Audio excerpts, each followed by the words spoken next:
Uang itu seperti udara. Dia ada di mana-mana, dia mudah didapatkan, dia mudah kita temui. Money it's like an oxygen. Sofi Mas Hendra. Itu bisa diikuti sama teman-teman. Jadi bagaimana kamu mengasumsikan sesuatu, bagaimana kesadaran kamu mengasumsikan tentang uang, itulah yang terjadi. Contohnya gimana? Contoh, pada saat ngeliat uang, aduh uangnya tinggal segini, gimana ya nanti kalau dibayarin ini kurang. Aduh, kurang, ntar cicilan belum. Kamu memandang uang banyaknya, aduh. Kita sampai pada sebuah titik kesadaran bahwa rezeki itu kan mengejar sebuah kesiapan gitu. Artinya wadah itu menentukan sekali gitu. Kita dapat rezeki banyak atau enggak gitu.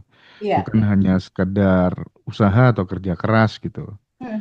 Tapi yang jadi pertanyaan, kondisi tubuh yang seperti apa gitu yang kemudian itu bisa menampung rezeki gitu, biar rezeki itu nggak gampang bocor dan ketika ada rezeki besar kita memang benar-benar sudah siap gitu ya. Jadi menyiapkan wadahnya ini mungkin yang perlu dielaborasi, tidak penting profesimu sebagai apa gitu, tapi ini kan wadah kaitannya sama mindset ya kan, sama abundant identity dan lain sebagainya gitu. Betul. Nah, mungkin teman-teman bisa di-spill sedikit gitu teh. Hmm. Kita kan kalau di kelas itu ada abundant identity dan lain-lain gitu. Ya, Silakan, monggo Teh Dewi. ya, bicara soal rezeki. Nah, ini dia, Mas. Semoga teman-teman sepakat nih, Mas Hendra. Ketika kita bicara tentang rezeki, itu tidak hanya tentang uang, ya. Kata rezeki itu sebetulnya berkah, rizki, itu bisa terdiri dari rizki kesehatan. Kalau di Quran itu jelas tuh Mas, rezeki itu nggak hanya tentang value rupiah atau uang gitu ya istilahnya ya. Rezeki itu bisa terdiri dari kesehatan Mas, bisa terdiri dari rezeki jodoh. Jodoh juga disebutnya rezeki loh Mas.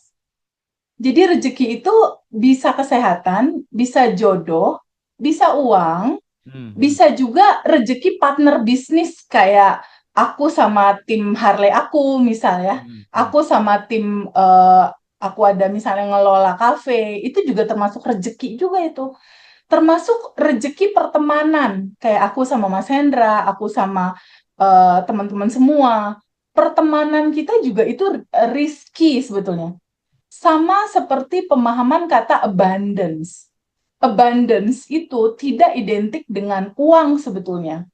Abundance itu bisa menyangkut kelimpahan tentang uang, bisa kelimpahan tentang cinta, rasa dicintai, rasa hati kita penuh sama cinta, kelimpahan juga tentang abundant kesehatan. Jadi rezeki sama abundant tuh hampir mirip-mirip tuh pemahamannya.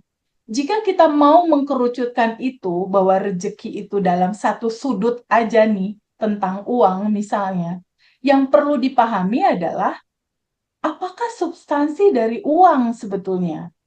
Substansi dari uang itu adalah sebuah energi yang memadat. Energi yang memadat, jadilah dia uang. Pertanyaannya, energi apakah yang mewujudkan uang itu hadir dalam kehidupan kita? Bagaimana pada akhirnya judul dari rezeki yang namanya uang misal, itu bisa dengan mudah datang, dengan mudah hadir, dengan penuh kemudahan dia selalu dan selalu hadir dalam kehidupan kita. Karena uang itu adalah energi yang memadat menjadi material bernama uang, pertanyaannya energi apa dia? Uang ini dibentuk dari energi ketenangan. Uang itu terbentuk dari energi kedamaian, energi cinta, energi rasa syukur, dan energi kebahagiaan. Jadi uang itu dia terbentuk dari energi-energi yang tenang, lapang, damai, penuh syukur, kegembiraan. Disitulah dia akan gampang masuk gitu. di dalam energi yang tidak ada getaran ketakutan, tidak ada getaran kekurangan, tidak ada getaran kecemasan. Dia akan lebih mudah masuk ke sana. Karena sifat energi sebetulnya dia adalah getaran cinta, tanpa syarat, tanpa batas. Jadi dia akan sangat mudah sekali masuk kepada orang-orang yang punya kebiasaan mengalirkan. Orang-orang yang punya kebiasaan mengalirkan atau menjadi saluran, si energi uang ini biasanya dia akan datang lagi, datang lagi, datang lagi, masuk ke sana gitu. Karena getaran uang itu adalah getaran tenang, damai, penuh syukur, maka orang-orang yang punya getaran damai, tenang, penuh syukur, ini biasanya gampang sekali uangnya masuk. Gampang sekali uangnya masuk. Dan orang-orang yang tidak terlalu melekat gitu. Tidak terlalu melekat tuh artinya orangnya nggak pelit, Mas Hendra. Iya, iya teh. Itu biasanya uang seneng masuk ke situ. Kenapa? Karena satu resonasi, karena satu frekuensi, karena satu getaran, karena satu vibe, satu Hmm. vibrasinya sama.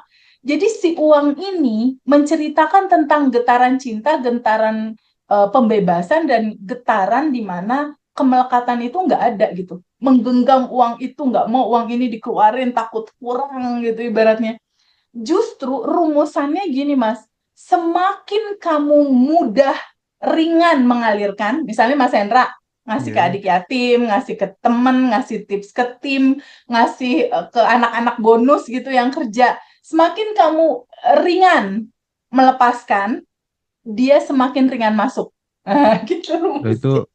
itu hanya bisa diucapkan oleh orang-orang yang memang sudah mengalaminya gitu. Jadi artinya teman-teman, bener yang disampaikan sama Teh Feby, di saat kemudian kita udah mulai bisa melepas uang yang nominalnya lebih besar, tanpa takut lagi, itu pelan-pelan justru yang datang juga lebih besar dan itu nyata. Intinya adalah kasih dulu gitu baru terima gitu ya. Betul, Ini yang setuju. mungkin perlu diulang-ulang terus. Kasih dulu baru terima. Dan dari penjelasan Teteh tadi ada satu hal yang menarik Teh. Aku dulu tuh pernah Teh bikin sebuah konten Ah, eh psikologi uang gitu Teh. Jadi antara uang 1.000, 2.000, 5.000, 10.000, 20.000, 50.000 sampai 75.000 dan 100.000 itu dari raut mukanya orangnya beda-beda Teh. Makin kecil tuh raut mukanya makin kayak orang susah Teh. Tapi kalau Ambil uangnya.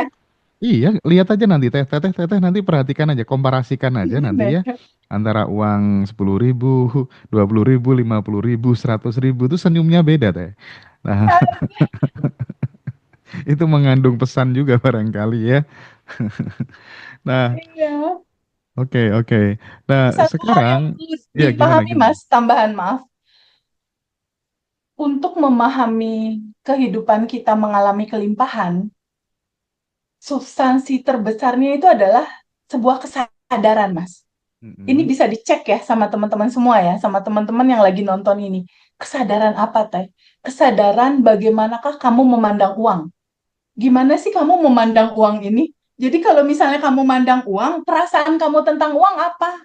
Ada rasa kekurangan nggak? Kamu ngelihat saldo bank kamu gitu ya, itu tuh rasanya apa? Gimana kamu memandang uang? Kesadaran kamu memandang uang, bagaimana kesadaran kamu memandang uang, bagaimana kesadaran kamu memandang kehidupan ini, itu berpengaruh, Mas. Kalau Iya. kalau seperti yang selalu Mas Hendra bilang ya, dan juga jadi filosofinya aku, Mas. Kalau aku punya filosofinya simple banget gitu, hampir mirip kayak Mas Hendra, bahwa uang itu hanya energi. Aku bilang gitu. Uang itu cuma energi. Uang itu energi cinta, aku bilang. Jadi di mana hati aku penuh cinta, merasakan syukur, aku udah bikin asumsi, Mas.